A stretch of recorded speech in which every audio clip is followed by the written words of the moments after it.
إلهي لست للفردوس أعلى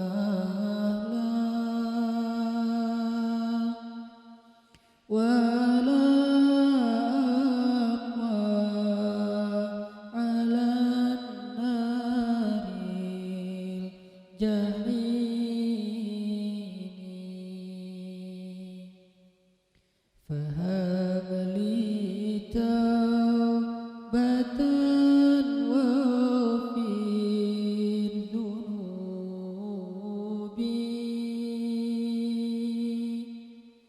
فإنك غافر الذنب العظيم.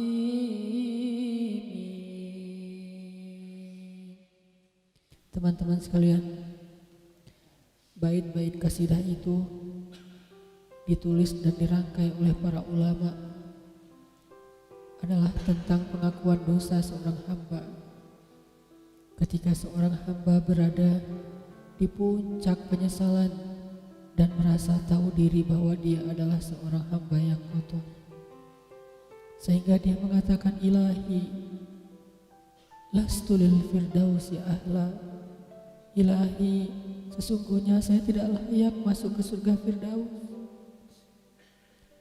Saya kotor, saya hina, saya penuh cela, saya banyak aib, saya banyak dosa. Sangat tidak layak saya masuk ke surga Firdaus-Mu ya Allah. Tidak ada satupun amal yang bisa saya banggakan sehingga menjadi jalan bagi saya masuk ke surga Firdaus-Mu ya Allah. Kita harus merasa diri kita rendah di hadapan Allah. Itulah kenapa kita sujud. Dan Allah suka kepada orang yang merendahkan diri di hadapannya.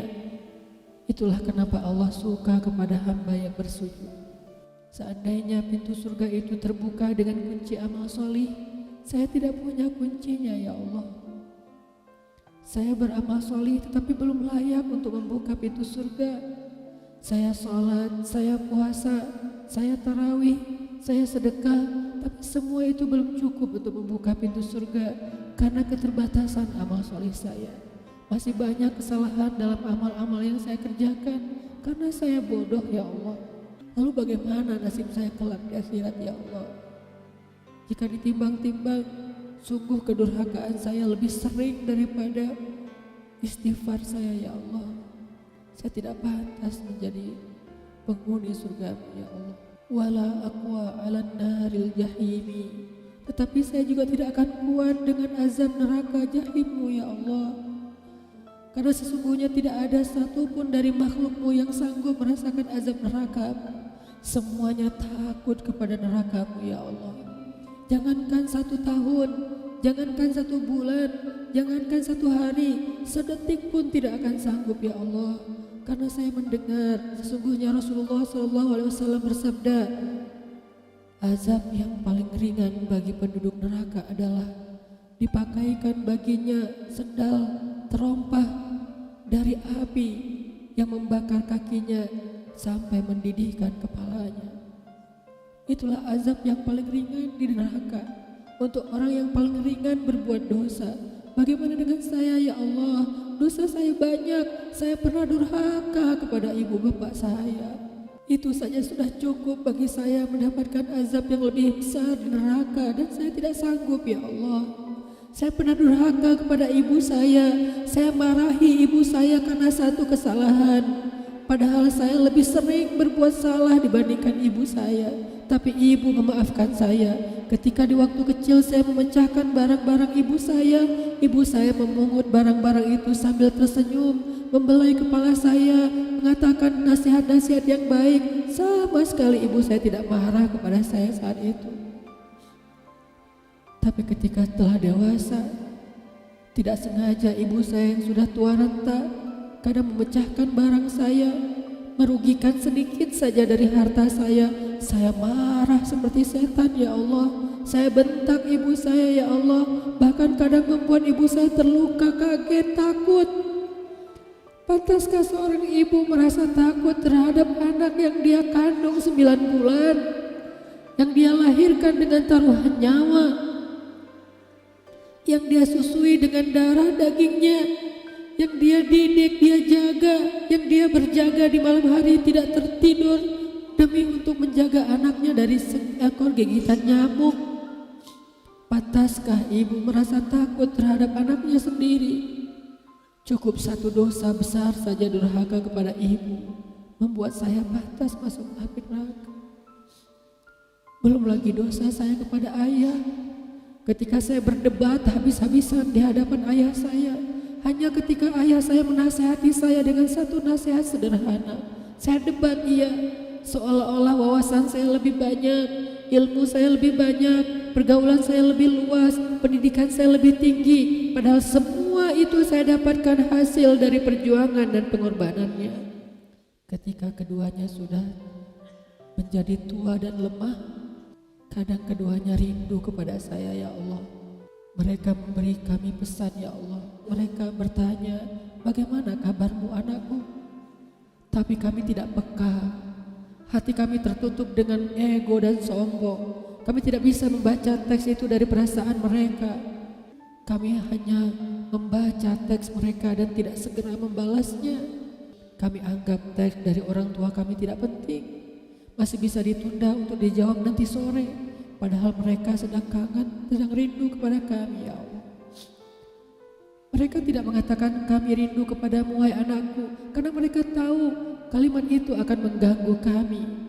Kalimat itu akan menjadikan hari kami tidak lagi mudah. Kalimat itu akan merusak konsentrasi kami dalam bekerja. Kalimat itu akan menghalangi banyak urusan kami, sehingga mereka menahan diri. Mereka hanya bertanya, apa kabar kami? Lalu kapan kami berbakti kepada mereka, ya Allah?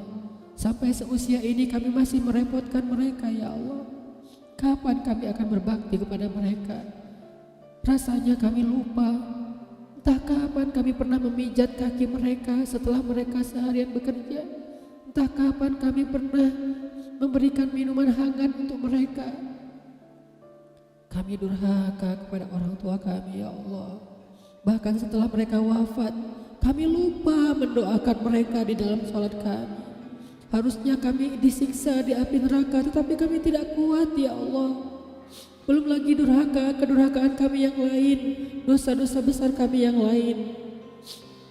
Kami pernah bermaksiat kepadamu diam-diam, ya Allah. Kami pernah berbuat dosa diam-diam, dan padahal kami tahu itu dosa besar. Tapi kami tidak peduli, kami tidak takut kepadamu. Seolah-olah ancamanmu itu hanyalah mitos, seolah-olah ancamanmu itu hanyalah fiktif, seolah-olah apa yang kau firmankan di dalam Al-Quran itu tidak benar-benar ada.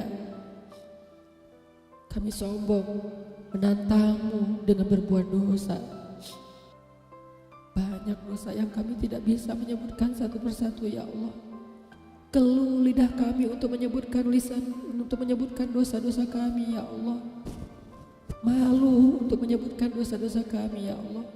Tidak ada yang bisa kami harapkan darimu selain Engkau terima taubat kami, ya Allah.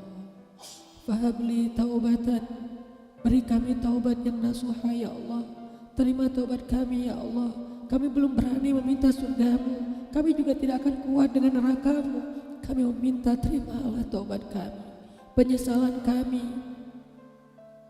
janji kami untuk kembali kepadamu, memperbaiki diri.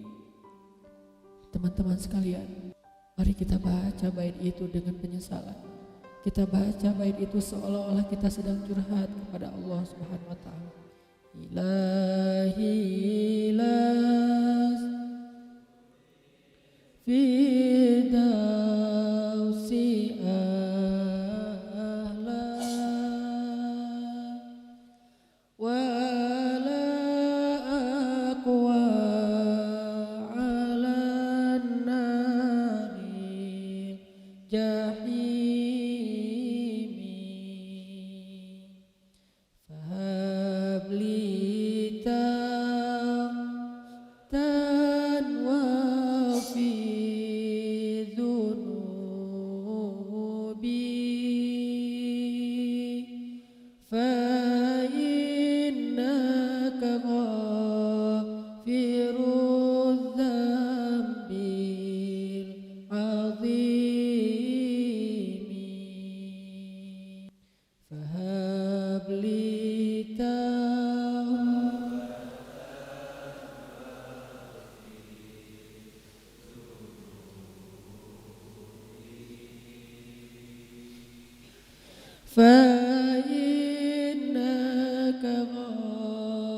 Firu